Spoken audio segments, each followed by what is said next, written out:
कि किसे उठ ताई ताना मार आए तेरी हर शोखी जोरदार फड़ ले नक चीर के बान के तेनू तेरी अड़ी बंदे समझदार फड़ ले।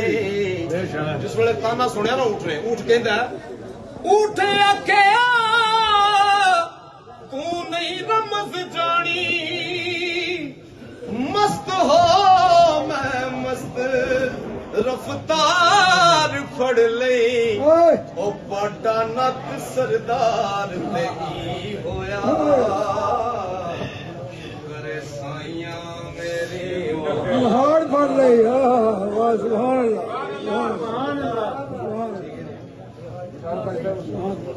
अच्छा अस्सलाम वालेकुम।